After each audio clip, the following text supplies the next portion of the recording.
Apocalypse Gaming.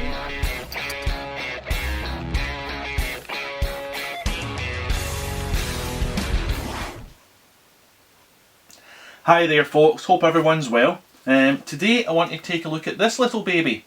It's a new brush that we've been playing with for roughly about the last month. It's from Iwata and it's one of their Neo brushes. It's the new TRN1. It's a trigger brush. But it's a trigger brush that's not suitable for just terrain. It's a trigger brush that's absolutely perfect for painting minis as well. And that's why I want to take a look at it. Because initially, when someone looks at one of these shapes of brushes, they think it's a terrain brush, it's not something that can hold the detail and get in close enough to paint our minis. Well, this little baby can. And I want to take a look at the reasons why, show you some of the minis I've painted using it, and show you the sort of performance that can be achieved with it. So let's go and take a look at it. Okay then, I want to take you through it and show you how this brush actually operates. Immediately when you look at it, you think it's a trigger action brush, so it's all going to be paint and airflow at the same time. Well, that's just not true, because the way Iwata's engineers have put this together, we pull back initially, and what we get is our airflow. Hopefully you can hear that come through on the camera's microphone, but we get to that certain point and you can feel the pressure begin to get a little bit tighter as the springs kick in on the airbrush, and after that we would get paint. Now I'm operating this at 5 psi and I'll show you what sort of things we can achieve. So first of all, as we say, air, and then we've got paint. By having it set up like this, we can get really good control over the amount of paint that's coming out, and we can choose the actual flow of paint then by setting our regulator on our compressor. So we can get in really close as we see and get really fine lines. I can then, if I want, increase the dispersal for fades, and then we'll go back in and get our line. As you can see, no spidering. I'm getting really controlled lines. I mean, these are well below a millimetre, just to show you how close you can get in. Now, obviously I'm not the best airbrusher on the planet, but it's giving you an idea of what can actually be achieved and what levels you can get into with this brush.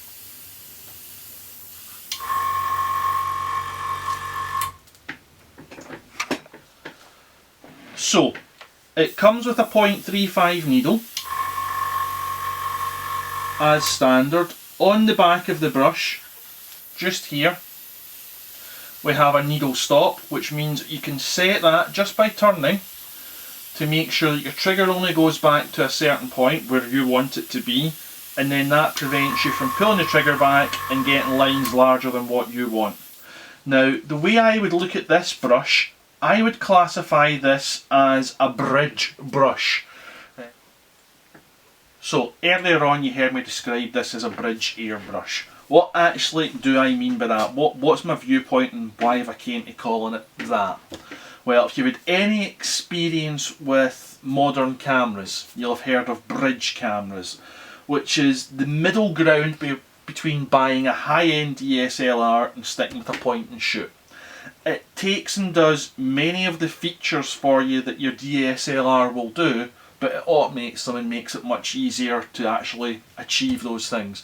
It doesn't quite do absolutely everything that the DSLR does, and doesn't give you as much control over all the individual functions, but it gets pretty damn close.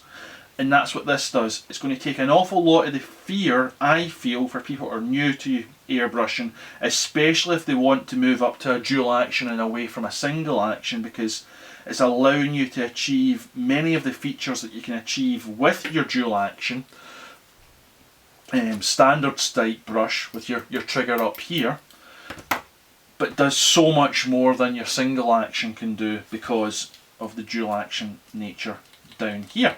And that's pretty much where I'm trying to come from when I'm describing this as a bridge brush. It's making it simpler, making it easier to access what you can do with your standard dual action brush, but because of the automation down here, it's giving you the familiarity, the ergonomic shape, the easy to use design which your hand automatically wants to go to. I mean, that's why guns are designed this way and not with the trigger up here. It's a natural ergonomic shape for your actual hand to go into.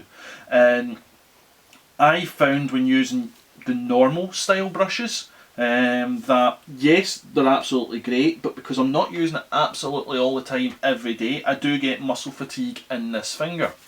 When using this one for nearly the entire day though, I had zero muscle fatigue in my hand. My hand wasn't sore afterwards, no blister, because you can sometimes end up with the tip of your finger sore if you're using it for an extended period as well.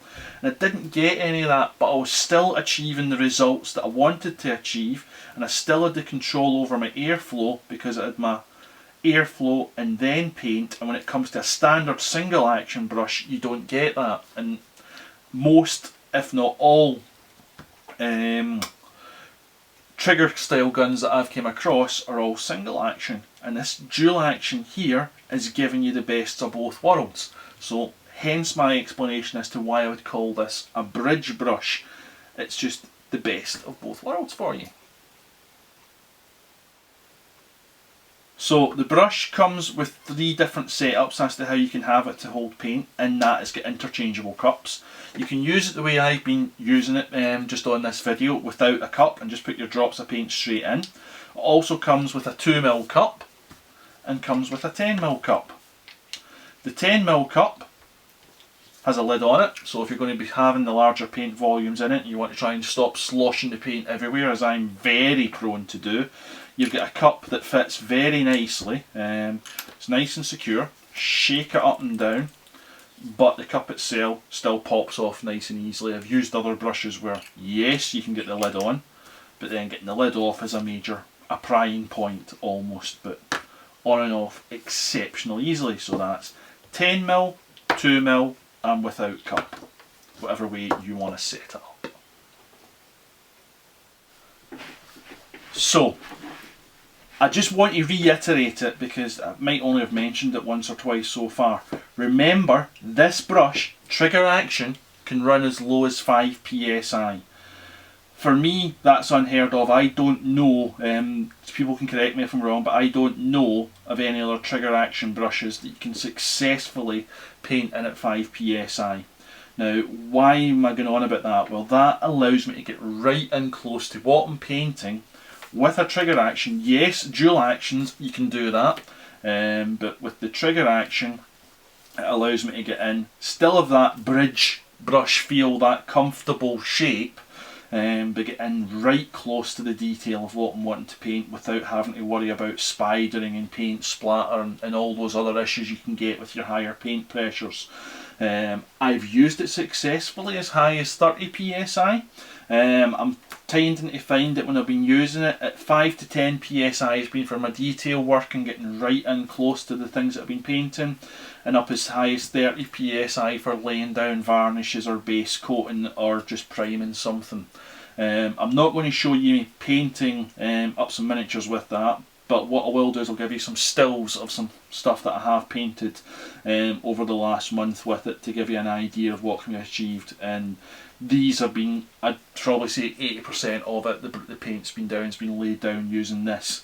Whether it be the base coating, the priming, or weathering, or painting the entire miniature apart from maybe eyeballs in some states. So I'll show you some of the stuff that I've painted with it just in some stills, just to get an idea of what I've managed to achieve painting wise with this brush over the last month, rather than just watching me paint some stuff.